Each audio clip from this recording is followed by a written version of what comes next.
Why would anyone care about political endorsements in a system where election victory should ordinarily be determined at the ballot? But on the political scene, the emerging trends seem to be suggesting otherwise. Premature election campaigns and the surging wave of endorsements for the incumbent president have turned the polity into one piece of an interesting drama. We'll try to decipher what's driving this political frenzy and how it bodes with the citizens. We're being joined by the Nasarawa State governor, who is currently driving the lithium revolution in his state, along with agri reforms. How has this improved the standard of living of the people of Nasarawa State and Nigeria as a whole? The governor of Nasarawa State, Engineer Abdullahi Sule, joins us on Arise Prime Time. Your Excellency, glad to have you join us. Thank you very much. It's nice Just to be here. Before we came on, we were discussing lithium, but we'll get into that later in the course of the program, the revolution that you are carrying on in your state. But let's discuss politics. Yep. The governor of Imo State, he downplays ADC. He says there are only, when I was in the university, we said there are only two universities. He says there are only two political parties in Nigeria, APC and others. Won't it be catastrophic for the ruling party to take ADC for granted? I don't think he's taking them for granted. If I understood him properly, what he's saying is that APC is the party to beat. All the others are aiming at APC. None of them is interested in beating any one of them. They are only interested at aiming at APC, that is the party to beat. And that is the reason why he mentioned that. And one of the reasons why also he can categorize them all as others is if you look at it, they are all coming together as one. The Labour Party presidential candidate, the PDP presidential candidate, all the other ADC presidential, and the rest of them are all coming together, either in form of coalition or the other ones that have been actually injured and then trying to revive, like the PDP and the rest of that. So I believe, I wasn't there when he was saying that, but I strongly believe probably that's the reason why he's looking at it from that angle, that it is, of course, APC that is standing alone, you know, along with all the others that have been trying to come together to face the APC. Let's talk about you and what you said. I think it was yesterday you were celebrating with your chairman, his birthday. Today. Today, yeah, today. It was yesterday. So, well, you have dismissed the influence of the African Democratic Congress, ADC, describing it as a weakened offshoot of another political party. Really? Well, I wasn't here yesterday. Actually, I was there today to wish him happy birthday. And then when we were there, of course, when you're with the national chairman, you know, some issues will come up. So I think the media people were asking, you know, about what it is. And it's not different from the earlier statements I made. The APC is not losing sleep any day as a result of either other parties coming together to face it. We expect to have opposition. So if anybody says there will be no opposition, then I am one of the advocates of saying that we cannot have a one-party state. So I strongly believe that in order to have checks and balances, there has to be other political parties. But the other political parties, I don't need to criticize them. I don't need to insult them. I think the Nigerians can see exactly what they are going through. You know, so it's an internal wranglings, internal fights taking place continuously. You know, this one will say we sack this one from the party. This one we don't recognize this one. This one. That's what is just going on. The talk is that your party has a hand in all what is happening. Oh, well, if we do, then that's because good. I even had a former House of Reps member here who said that the interest of the APC is to destabilize other political parties. I think our interest is to continue to give back to Nigerians, you know, dividends of democracy. Our interest is to focus, you know, on the promises that we have made to Nigerians. Our interest is to see very peaceful, very successful, very developmental Nigeria. So if in that process, other people see that as some kind of creating confusion for other parties, well, there is no way you can argue with them. We can always agree to disagree. I think that's what it is. No, talking about the fact that the parties, just like you mentioned, are having problems. Not about what you're doing. Yeah. You know, they seem to be having problems. And so the talk is that APC has a hand in what is cooking in the other parties. How can APC go and start cooking what they have in the other parties? You know, we are in a country where people never lose election, for instance. Because, for instance, in my state, every time a candidate loses an election, there has to be a reason.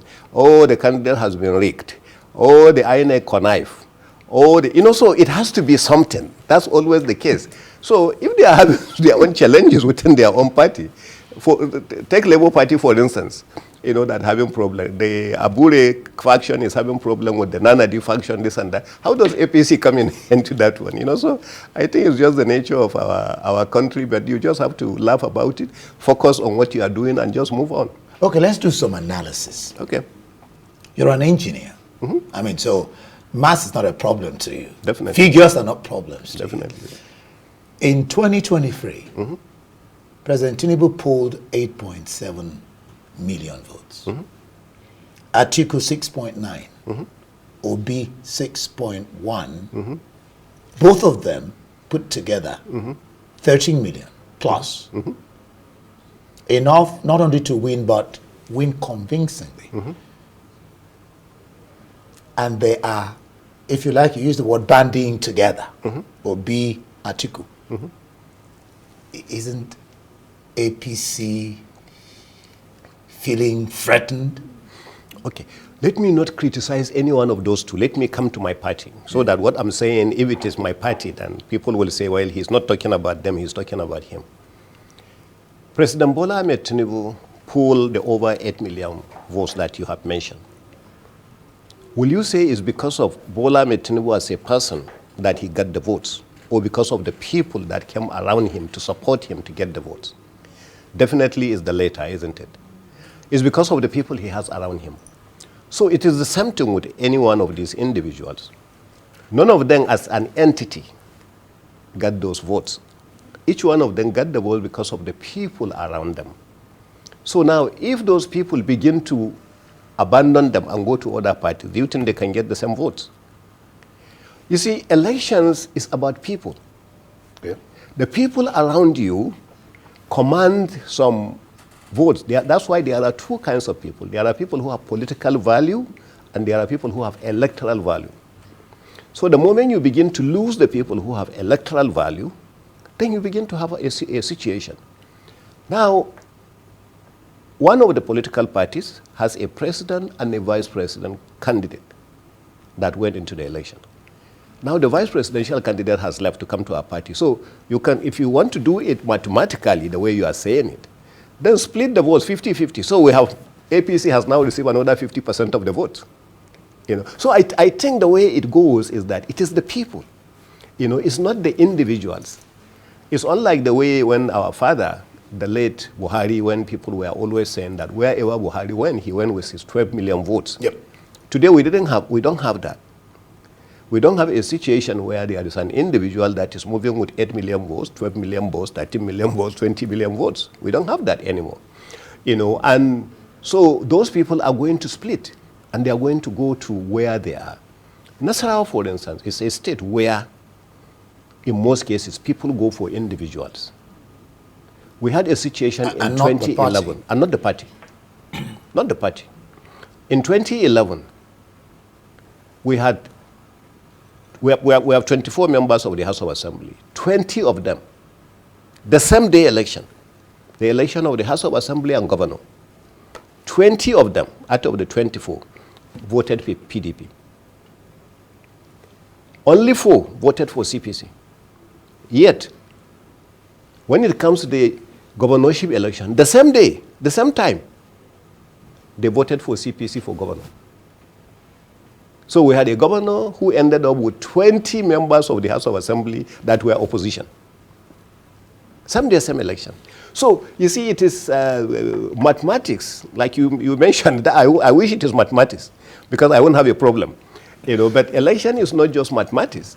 Election is about people who have electoral value and political value. The moment you begin to lose this kind of people, it's a challenge. Now, what you've said is quite interesting. Some Nigerians, like the former Police Affairs Minister Waziri, he says the APC administration is a disastrous catastrophe, I'm quoting him, especially with Nigeria facing economic instability, widespread insecurity, and a disillusioned populace. If this is APC's scorecard within 2 years, what are your candidates? He has not even said it's going again, but the assumption, I don't know why you're laughing. I'm laughing because you have now quoted my elder brother, and I cannot say much against him. You know, Waziri has been my big brother, and I find it very difficult to go criticizing him. But you know, in Nigeria, opposition can say whatever they want to say. That's why they're in opposition. Yeah, that's why they're opposition, and you have to respect them. That's why I say we agree to disagree. So I will not insult Waziri. I will not say anything negative about him, but with due respect, you know, this is a government that indeed is going in the right direction. This is a government that is doing everything possible, you know, to bring back the future of this country. This is a government that has worked very hard to improve our foreign reserve that is somewhere around $40 billion today. This is a government that has worked so hard to improve oil production from roughly about 1.1 to now about 1.8 million barrels per day. This is a government that has worked so hard. I mean, I can go on and on and on. You know, so yes, we are still having challenges with security. Yes, there are more and more resources available both for the federal, states, and the local government to fight insecurity. In Nasarawa State, We're still having challenges with yes, expendable income in the hands of the people, yes, cost of living. Yes. And that's why it matters most. Yes. Because that's why the electorate is concerned. And yes, they're thinking about meeting their needs, fueling their cars, sending their children to school, yes, filling their tummies. Yes. And that's why I told you that there are still challenges. Anybody who tells you there are no challenges in the country does not understand the country. You know, we are actually there facing the challenges. I was there at the meeting when Mr. President himself said that there are challenges in the country. So I want you guys, the governors, and your local government chairman, based on the improved revenues you are getting, to go and touch the lives of the people who are actually going through challenges. We at the federal level, we are also doing our best. So if the president doesn't believe that there are challenges that you are mentioning, he will not say that. You know, so he mentioned that. But is it only now that Nigerians have faced challenges? I was in Nigeria when we faced Someone said that this government, like you heard Waziri say he's your brother, yeah, that the past 8 years, things are getting worse in this one. I don't think they are getting worse. I think things are getting better. You know, worse compared to what? It's a relative statement. Compared to last 8 years? Well, if you talk to them about last 8 years, they say APC 8 years of Buhari was a disaster. For example, I could buy fuel at, I think, 400 today. I buy fuel at 1,000 plus. Well, exchange rate then was about 400 or so. Today is about 1,006. There you go. How much debt were you sitting on top of that then? What is the debt that you are sitting on today? This government is still borrowing. Well, I understand that, but I'm saying what was the debt that you are sitting on top last time, and what is the debt that you are sitting today? Let me take you Nasarawa, for instance. We were sitting on debts of over 100 billion. It came down to about 70-something billion. We are now on 20-something billion. You understand? We sat down on where there was a lot of infrastructures decayed. We are now rebuilding some of those structures that you are talking about. You need money to do that. I just told you about the kind of reserve we have. If the government says, okay, we are not borrowing, let's continue to drain our reserve, that's another option. We can go, you see, business people, sometimes, let me talk to you from business, because I spend most of my life in business. Why will you consider somebody like Alhaji Aliko Dangote still borrowing? Because it is wise to borrow at that time. There are times where it is wiser to borrow and use borrowed funds to do certain things. I agree with you. And that's exactly what is happening. That's what is happening. Improving the lives of the people. When you borrow, and the borrowing is just to pay bills and maybe fund the cost of government, that becomes a wrong borrowing. It depends on your inherited bills. If you have inherited bills that you must borrow to fund, or you must go and liquidate your assets to fund, you rather borrow to fund them rather than liquidating your assets. All right. Let's look at some more things on politics before we delve into your state proper. The former governor of Sokoto State, and this is quite interesting, APC chieftain, Alhaji Yahya Abdul Karim, he says he cannot, in good conscience, that phrase is very key, in good conscience, campaign for Tinubu's re-election in 2027 unless the security situation in the region significantly improves. Why did he campaign when the situation in Borno with Boko Haram was so bad? Did he have conscience to campaign for APC at the time? The situation in Borno was so terrible. People were being slaughtered. Did he have the conscience then to campaign for the APC, since he is an APC chieftain? Why can't he now campaign? Is the situation far different in the Northwest? That seems to be what he's saying. Than it was in the North. Well, it seems, but not definitely the same. You see, that's why I say opposition can say what they want. If I strongly believe that there is no effort from this president, if I strongly believe that things are getting worse every day by the day, I will not even appear on TV. The reason is I will not appear and be saying things knowing that my conscience is not clear on them. I have seen some efforts. I have seen some encouragement. Is effort enough? Is effort enough? Yeah. Is there? Well, it depends. It's a relative statement. It depends on what you mean by enough. You know, if somebody is making efforts in order to ensure he's worried, he's calling on his partners in government, his colleagues, his subjects, the people working with him, to make sure that we do A, B, C. Okay? If somebody is doing that, I'm not telling you that President Tinubu is a saint.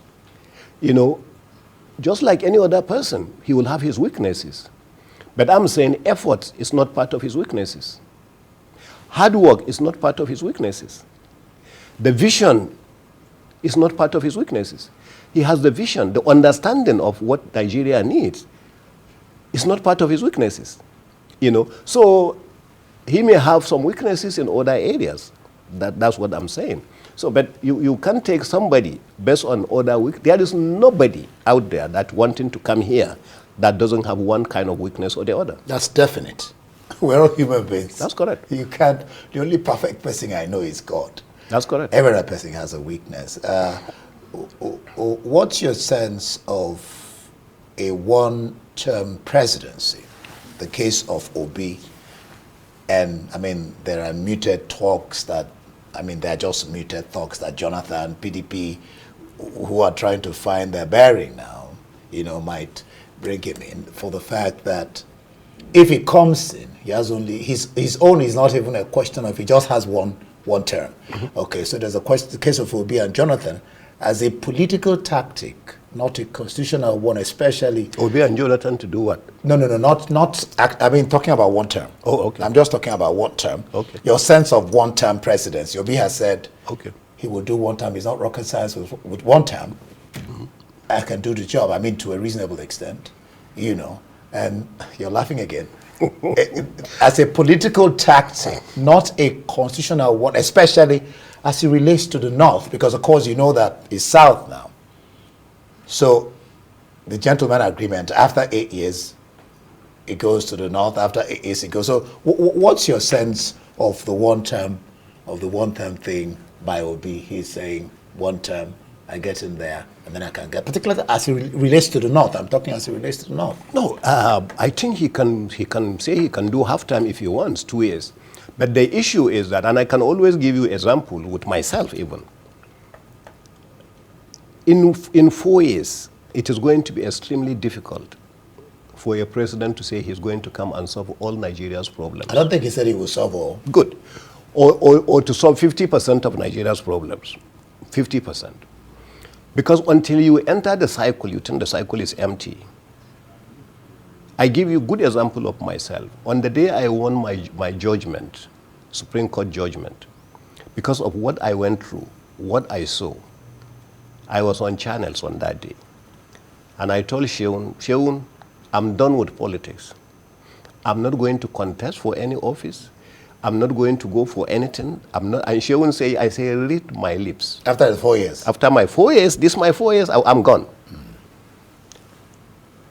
From the time I made that comment, if you know the pressure that is coming every day from the people, not me now, from the people. Up till now, I have not told the people I'm interested in running for Senate. The people in my zone. Oh, you brought up that topic. I was going to ask you about that. The people in my zone, traditional rulers, religious leaders. I keep receiving them every day. Some of them may mean it. Some of them, they don't mean it. They may be saying it for different reasons. So it's the same thing with my brother, Peter Obi, because Peter Obi started his campaign in Nasarawa, so Nasarawa is his home. And when he came, I received him. Even though he's a different party, I received him. And I just advise him one thing. I say, Mr. Presidential candidate, Your Excellency, sir, the elections are over. It's time for governance. I'm begging you, sir, in the name of God. You are a very intelligent person. I was managing director of African Petroleum when you were chairman of a bank. So I have known you that far. You have good ideas that you can contribute in this government. Keep the politics aside, supporting President Tinubu in order to deliver for the benefit of Nigerians. That was the advice I gave him. I received him in government house. So His Excellency, Peter Obi might say that I just want to do one term. But it's not up to him. Once he gets into that office, you understand, then the people who will determine and who will mount the pressure on him, it is our turn. You cannot do that to us. I will not allow you to do that. We cannot allow you to do that. We will take you to court if you do that. You can. This is to court? Yes. Oh yeah. They told me they will take me to court.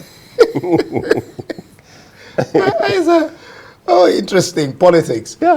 Well, let's go to your state. I wanted to, just briefly, are you going for the Senate? I mean, people have said over time that seems to be where the governors, what do they call it, retire. Because so many governors are going to the Senate. And it's one of the reasons why I didn't want to go to the Senate. Because anything that is being looked upon negatively, I just wasn't in. Okay, let's talk lithium. Why is China interested in Nigeria's lithium? So many reasons. One, it is the era of EV, electric vehicles. China is the biggest worldwide when it comes to production of electric vehicles. Two, because it is clean energy. Fossil fuels are getting away. Hydrocarbons are not being too much explored again because people are looking at renewable and clean energy. China is selling so many electric vehicles, not only in China, but the entire eastern part of the world. They are selling a lot to the western part of the world. They are selling a lot in Africa. The market for EV vehicles has become far. Now, lithium in Nigeria, especially the ones we have in Nasarawa, happens to be what they call premium. Nigeria has always been lucky. When it's come to oil, we have Bonny Light, Bonny Sweet, and the rest of that. Now it is coming to lithium. We're having some of the best that you can think of. Lithium, not only with somewhere around 5-6% purity, we're having lithium at one spot. We got up to 11% purity. And we're getting an average of somewhere around 8 to 9%. So China has to be interested. Every day of my life in the office, I receive a lot of Chinese companies, and indeed now other companies. I receive a company from Australia. I receive a few companies actually from America, and I receive one company actually from the UK, all showing interest. So it is not just China that is doing that, but the reason why you see more of the Chinese investors they just finished, last year, they just finished building the biggest lithium processing plant in Nasarawa called Avatar, which was commissioned on behalf of the president by the president of the Senate. Now they are building one that is twice the size of that one that we consider the biggest in the country today. That one now is going to do twice what the other one was doing, and is going to go, and I think probably that's the one you are looking at. Yeah. So that one now, it is going to go, to produce maybe somewhere, about around 6,000 metric tons per day. So what that means is that you are going to produce roughly 2 million, per day. So the minister, Dele Alake, came for the groundbreaking of that one about 2 years ago. So he was blown away, in fact, when I informed him that we are commissioning that. It's ready for you to commission. It's one of the reasons why I'm in Abuja today. Okay. In order to see Mr. President, if possible, to invite him to come and commission the biggest ever lithium processing plant in West Africa, situated right here at his backyard, 15 minutes drive. From Aso. That's interesting. And one believes that would do a lot for the economy of the country, not just Nasarawa State. Exactly. But what's the viability of having an electric vehicle factory in your state, especially with the nature of Nigeria's power sector?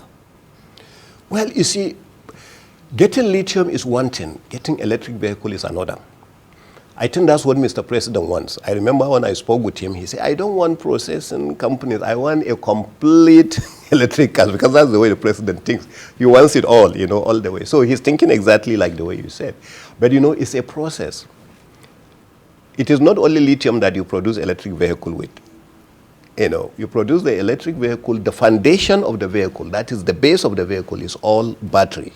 That's the lithium. That's why the most important part of the electric vehicle is the base, is the lithium itself. But then you need the body of the vehicle. So you need some metallic aspect of the vehicle. Ajakuta is not yet producing. So, which means it may be something you have to import. You need the tires of this vehicle. It's not from lithium. You need the electrical aspect of the vehicles, the cables and the rest of that. They are not being produced in Nigeria yet. So that's why when you produce the lithium we are doing now, you are only producing the first process. So when you finish that, you go into the pure refining. I had the opportunity and the experience of my life when I visited CATL, the biggest buyer of lithium worldwide in China. And it's a whole town. A whole town? A whole town. That is the process of getting it from the beginning all the way to the end. So in fact, as an engineer, I have worked in manufacturing facilities before, but I was just blown away. So that's what that is. So it's a complete process. It will take time, but it cannot happen overnight. It is going to, we never even had anything like this before, but at least now we're getting the concentrate out. So the advantage of getting the concentrate? The remaining material, you can now use it for something else. You can use it for roads. You can actually go for reclamation of the land where the material was taken out from the quarry. Okay. So you can reduce part of the problems that we have when it comes to ecological issues that we have. So that's the biggest advantage, because you are taking maybe only 9%. So if you have 100 trucks, only 9 trucks that you are taking away. The remaining 91 trucks, you can use it to put it back. All right. And that's what it is. We'll discuss this flagging of certificates to children. We'll discuss it. But let's discuss agriculture now. What's been your relationship with the Minister of Agriculture towards improving food security in Nigeria? Recently, the two of you visited a farm. Am I right? It's not a farm. They visited the Nasarawa State government farm. We visited the Nasarawa State government farm. Okay, yeah, that's it. That's it. The Nasarawa State government-owned farm. Okay. Yeah. Nasarawa State is an agricultural state. Forget about the fact that we have lithium, we have minerals, we have oil, we have this. The bottom line is that we're an agricultural state. So we produce, that's why some of the big companies, have some of the biggest commercial operations in Nasarawa State. The Mama Cass rice that you eat, which is being produced by Olam, is actually from Nasarawa State, because Olam has its biggest facility. Excellency, don't call their name. because you're advertising for them. Just call the rice. Well, they are investors in my state. Yeah, so it's good for me to promote them so yeah, that but people if you're can buy promoting their them, rice. you have to pay us. So don't call their name. Oh, okay. Just call the rice. Okay, I have to pay. Okay, no, I have to be careful. I don't want to pay anything, so I will not call the name. So I think that's the bottom line. So they have all the facilities. So the biggest sugar plantation is in the state. That we have. We as a state, we are very big when it comes. We are number one when it comes to sesame farming in the country. We are number two in yam production in the country. We're in cassava. We are Nasarawa number State. two. Yeah, Nasarawa State. Yam. I thought it was Benue. Benue is number one. Oh, okay. Okay. So we are number two. Okay. And Benue, because of their insecurity also, they may no longer be the number one. Yeah. I don't know that. I don't want to go into that part. You've agreed with me about this security thing. That's what you just said. Yes, there are. It is known. Yeah. But I came in and inherited not even President Tinubu. I inherited the problem of insecurity in Benue. When I came in, Governor Otom, before I was sworn in, Governor Otom and my own governor, Tanko Almakura, they were having problems in the state because of the insecurity. So what I'm trying to tell you is that it is not President Tinubu's something. It's something that, and I was in office 4 years before President Tinubu came. And I inherited the problem myself. So I'm saying the problems are there. So because of that, in some areas, like in Zamfara, for instance, definitely, they cannot go to the farm. Katsina, they are having some problems going to the farm. Part of Borno, they have some problems going to the farm. And that's the reason why we are doing everything where we don't have those kind of challenges. Then we do the best to make up, for the country. And all right. So this, you flagged off the distribution of birth certificates to children. What's the significance of this in addressing issues like education, healthcare, social service, birth registration, and certification? In one word, everything you have said is planning. You see, you can't plan if you don't even know what you have. So today, UNICEF, National Population Commission, and ALGON, the Association of the Local Government Agencies, came together and decided now to go in this direction. That every child, the moment the child is born, is given birth to, that child is going to have a certificate, is going to have an NIN number there and then. And the records will now be captured by ALGON, which will be captured by the various states.